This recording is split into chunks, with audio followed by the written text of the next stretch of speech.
There is a question, is the attitude of Islam to history. And in fact, what we find, the basic attitude is that all history is in fact an Islamic history. That means that all the major figures of history basically are Muslims.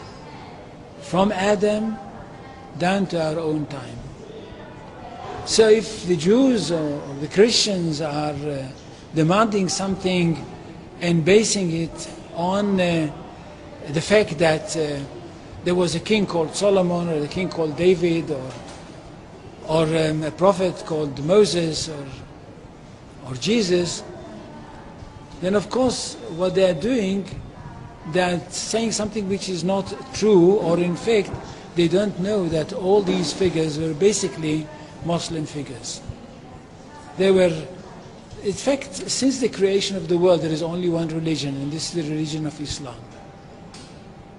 So if anybody says, look, there is a place which is connected with Solomon, and that's the place where the Temple of Solomon stood, a true Muslim would tell you, yes, absolutely right, but don't forget that Solomon was a Muslim.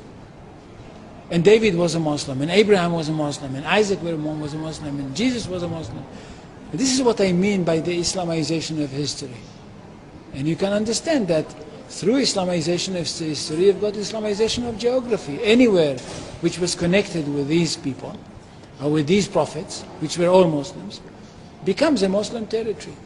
And therefore, when Islam was not in that area before Muhammad came to it, but it should have been there. In that area, I mean in the Middle East or other parts outside the Middle East, which are now Muslim parts.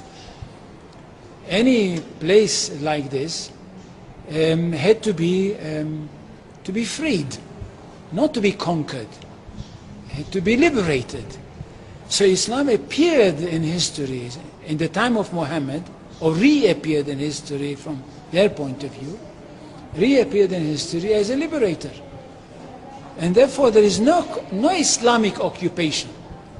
If somebody occupied anything, it would be always somebody else, not the Muslims. So there is no Islamic occupation, there is only Islamic liberation.